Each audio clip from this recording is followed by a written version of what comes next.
For Creamer Media's Policy, I'm Sashni Midley. Author Henny van Vuuren joins me today to discuss his book, Apartheid, Guns and Money. Briefly tell policy viewers what your book, Apartheid, Guns and Money, is about. So, Apartheid, Guns and Money was an exploration, an attempt to try and find answers to questions that we had around the nature of corruption in South Africa, the real long story of the networks that have for so long moved in the shadows and fueled high-level political corruption in South Africa. And a missing piece, part of the puzzle, seemed to be the very real networks that existed during apartheid, who they were, how they benefited, and particularly during the sanctions period. So from the late 1970s to the early 1990s, what were the networks of players in the private sector, intelligence agencies, banks, the middlemen, the arms companies, what we call the shadow state, effectively, that assisted the apartheid state, both in terms of providing weapons, providing oil, but also who profited from it. And so for us, it was an attempt to try and unpack an answer that the Truth and Reconciliation Commission didn't answer for us as a nation, and which many people told us we'd never be able to get to the bottom of. So the book is really an attempt using evidence, and for us that's incredibly important, is evidence gathered from archives in 8 countries. There's over 25 archives that we consulted the team at Open Secrets over a 5-year period, and produced for what for us was even a huge revelations, but it was quite explosive in terms of some of the detail that we'd come across during that process. Your book is quite lengthy and is rich in detail. What was your research process with this? The cornerstones of this book was to say there's so much argument around the issues of economic crime during apartheid, particularly now when you think about APSA and the Public Protector's Report. We rely on arguments that are often very polemical. They aren't based at times on evidence, and they're driven by populist arguments. The important issue is that this undermines any attempt to hold those powerful networks that were really profited from apartheid-era economic crime to account. And so our attempt was to try and focus everything we do on an evidence gathering process, and that was really twofold. On the one hand, working through the archives, these archives that to a large extent documents that had not been accessed by other researchers. So we spent the last 3 or 4 years working together with Lawyers for Human Rights and the South African History Archive, making access to information requests, and coming across this treasure trove of documents in some of the archives that for the first time were declassified, literally hundreds of thousands of pages from the South African National Defence Archives, so the Department of Foreign Affairs, the archives of the National Party, information that we were able to access in different ways. So it was a real attempt to try and work as hard to gather as much information as possible, but also to speak to the eyewitnesses, the spies and the apartheid-era politicians, the middlemen and the businessmen who profited from apartheid, and gather their views. And so this is not only a book that's based on documents, but it's based on first-hand experience from a group of people, some of whom died during the process of writing this book, and have even just in the few weeks since the book was published. And incredibly important for us to speak to those people who understand aspects of our past, and to capture those moments while they're still alive. Now, you write that South Africa may not be threatened by a reintroduction of apartheid, but that there are shades of the system that threaten our freedom. Can you explain what you meant? Yeah, we certainly talk about this long shadow of corruption, and I think that there are some people who want us to neatly compartmentalize corruption as a problem that we only see right now in terms of state capture and the so-called Zuma-Gupta link between a wealthy family and a very influential politician and his family in President Zuma. But the argument, of course, is that there is a much longer story here in South Africa over the last 40 years, which we would argue starts with the economic crime of the late 70s, where this really seems to escalate with a sanctions busting process, that the state is involved effectively in a money laundering enterprise. And that helps us to explain, when we look at this long shadow, the impact that those networks had. The state worked very closely with arms companies that were very willing, international arms companies, to bust sanctions to make profit. They were often the same arms companies that were inserting themselves in the arms deal of the late 1990s in a democratic South Africa, made money out of that deal, corrupted our politicians, and subsequently we've seen real attempts, if we think about President Zuma being one of those individuals who've spent many years trying to avoid prosecution, and of course into the arms, one could argue, of benefactors like the Guptas and others. So therefore it's a long story that's clearly interlinked. If we want to deal with these issues in South Africa, these issues of economic crime, of corruption, of inequality, we have to look back to the apartheid period, and we need to see it as intrinsically part of where we are at the present, and not allow politicians to try and compartmentalize aspects of our present and our past, which really benefits their own narrative, but in the long run will be to the disadvantage of our country. Now, in your book, you try to bust myths, and one of them being that corruption is a racial phenomenon.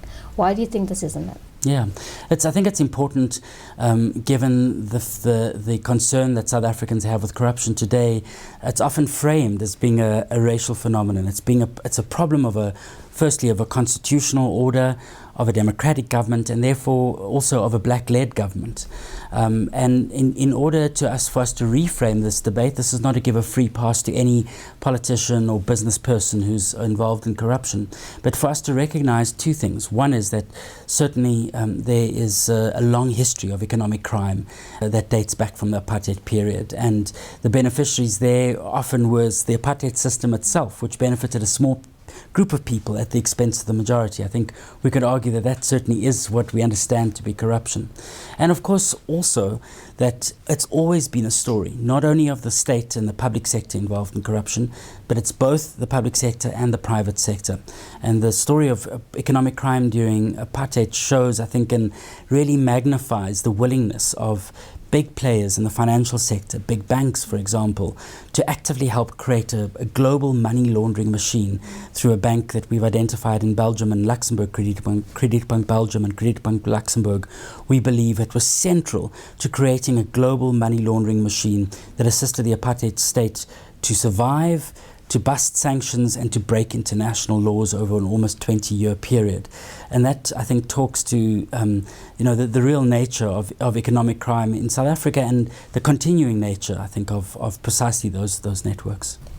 Tell us about the Afrikaner Brotherhood and its influence in apartheid South Africa.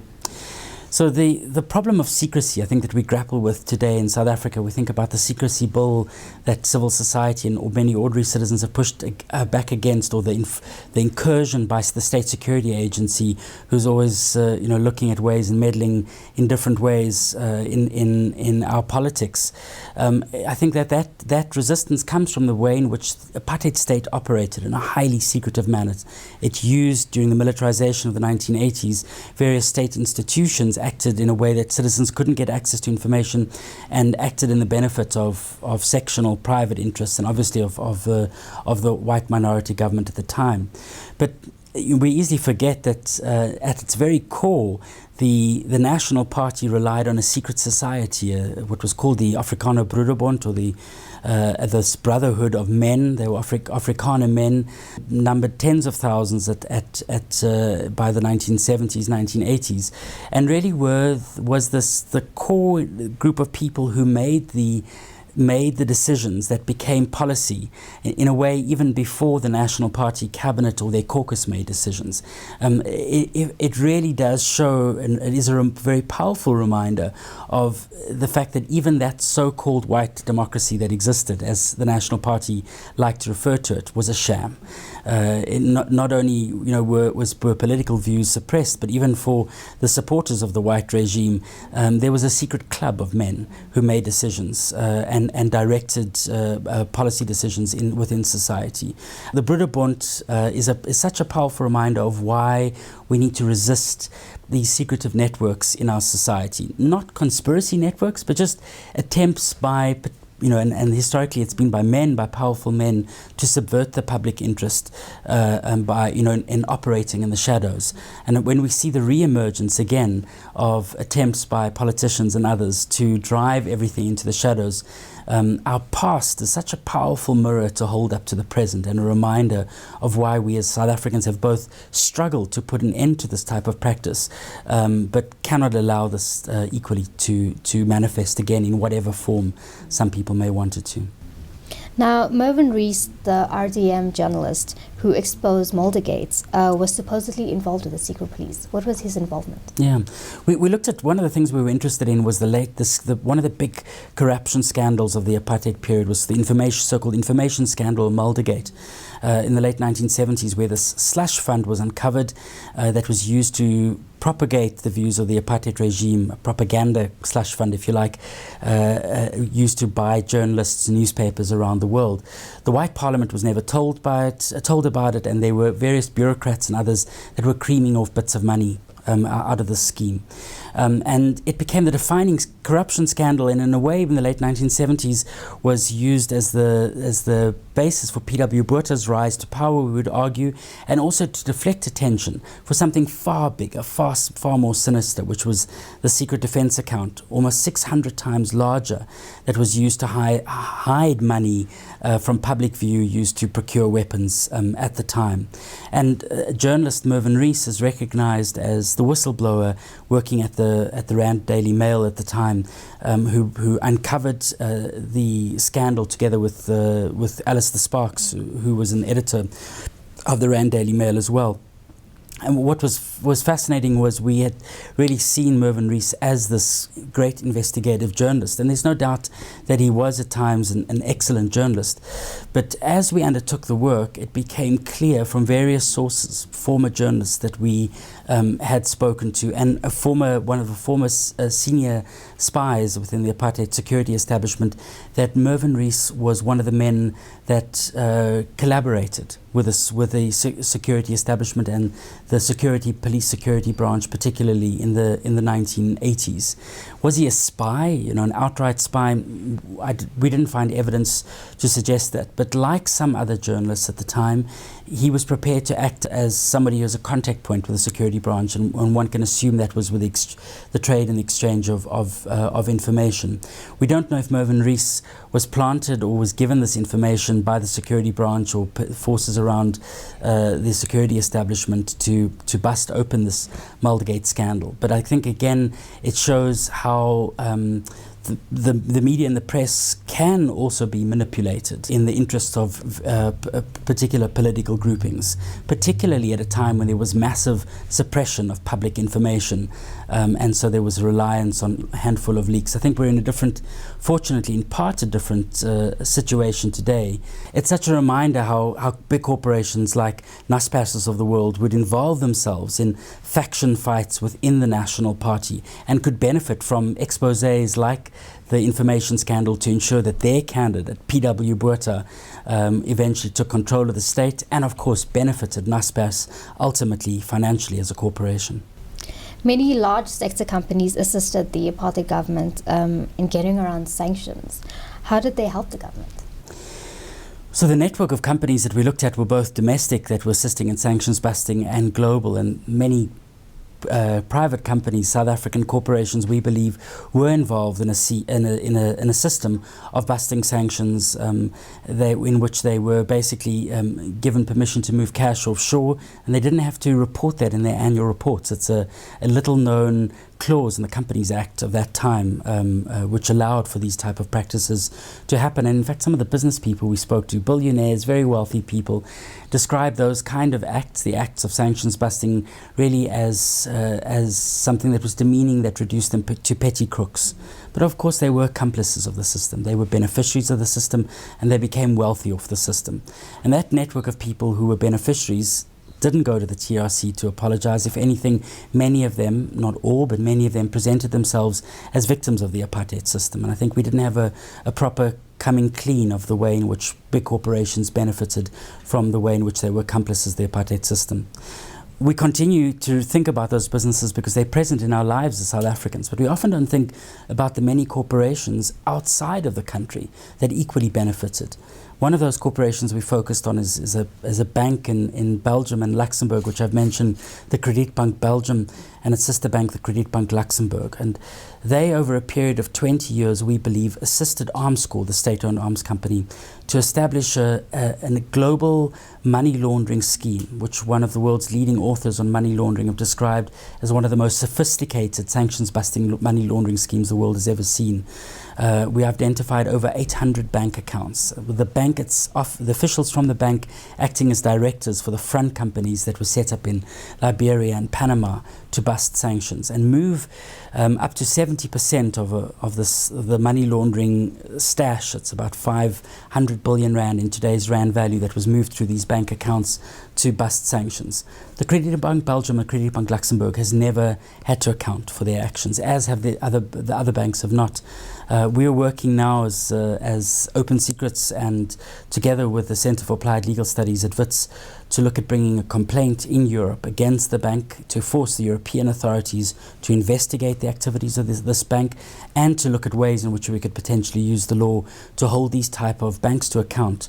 Not only because this is backward looking, because there's an attempt to look at the past and understand how some of these corporations that have benefited can help to repair the damage that they've caused in our society, but it should be forward looking, because we can't allow wealthy corporations to act with impunity in other big arms and defense deals that is no doubt taking place on our continent now. There's no doubt that the private sector is an important engine for potential growth in terms of job creation in our society. But when the private sector, in the same way that politicians act with impunity, break the law and profit from that, they need to be held to account, and those individuals need to face the full might of the law in the same way that ordinary people do for so-called ordinary crimes. Now, in your book, you write about Switzerland's involvement with apartheid South Africa, especially as a provider of South Africa's gold to the international markets. Can you briefly tell us about this relationship? Yeah, so the Swiss banks, the mighty banks of Switzerland, when we think about the UBSs and others of today, have had a long-standing relationship with the apartheid state that dates back to the 1940s already, and much of that was built around the South African gold market. We forget today that South Africa was one of the biggest, or the biggest producer of gold right through until the 1980s in the world. And from the late 1960s, Switzerland was vying to be the international marketer of South African gold. Until then, it had solely been Great Britain, the UK, so the London markets that was where South African gold was sold around the world. But there's a lot of money to be made off selling the gold, even if you don't produce it yourself. And the Swiss banks helped to corner that market from the late 1960s. It helps to explain this relationship that developed between the Swiss banks and the apartheid state. It was about the gold and about the profit that could be made from that. It was about the fact that there were very clear fraternal links between apartheid politicians and Swiss bankers. And we would find that some of the Swiss bankers and their families even bought wine farms in South Africa. The South African politicians, P.W. Vuuren and others, would like to go to holiday in Switzerland, and some of them even jokingly would refer to the fact that places like Stellenbosch were their own fantasy of a little bit of Switzerland in South Africa. But equally, the Swiss imagined a potential future relationship within South Africa, which was extraordinary for us. In one of the archives in the National Archive in Switzerland, we came across a document that suggests that, or shows that the Swiss banks and government from the 1950s, late 50s, were looking at countries across the world in which they could relocate in the event of war in Europe. So if we imagined a Third World War, nuclear holocaust in Europe, the Swiss corporations and government were identifying countries like Canada, Panama, because of its lax laws on companies, as we know, Australia, and of course South Africa and New Zealand, as far away from this action as possible to relocate to. And they imagined South Africa, probably the Highveld, as a potential base to relocate. At the height of the Sharpeville massacre, they were speaking about this, and right through to the 1980s, we find records which show that the UBS was looking at the potential to relocate to South Africa in the event of warfare. And I think it shows the links and the nature of the links between big Swiss capital and South Africa, why the Swiss continued to provide loans to the apartheid regime. And of course, throughout this is this not so subtle undercurrent that you can't remove, is the comments and statements made by Swiss bankers, senior Swiss bankers, in support of the apartheid regime, and definitely a tolerance of the apartheid regime right until the late 1980s. In your book, you write that China not only helped arm apartheid, but that it enabled it to acquire its deadliest weapon. Tell us about this. So one of the things we hadn't anticipated finding doing the research, as colleagues and I were working through the archives at the Department of Defense. And I should add, we always think that most of the archives were destroyed at the end of the apartheid. That isn't the case. There's an incredible public record that the public needs to be able to access in places like the Department of Defense archives. And we came across a project in the Defense Force language known as Hansa, which was the code name given to the People's Republic of China, mainland China, and of course at that time commonly referred to as Communist China. At the time that the apartheid regime was talking up the so-called rooi gevaar, this communist threat, we found that the apartheid regime was more than ready to do business with the Chinese state-owned arms companies. One big company called Norinco in particular, and through middlemen operating in Hong Kong, meetings were set up with middlemen from China who were starting to cut the deals, and we see these exchanges of weapons, often through Zaire, with the knowledge of Mobutu Sese Seko, the head of state of Zaire, who signed off on this. Weapons would move from China through Zaire, now the Democratic Republic of Congo, onto South Africa. And by the late 1980s, what's extraordinary about the Chinese story is that, you see in some countries there's a sense that the more pressure that is placed by the global anti-apartheid movement on the apartheid state, the more difficult the exchange of weapons becomes. But with China, the opposite is happening. We see what looks like a trend upwards towards the late 1980s in terms of the supply of weapons, the exchange of trade and other trade development that's taking place, and of course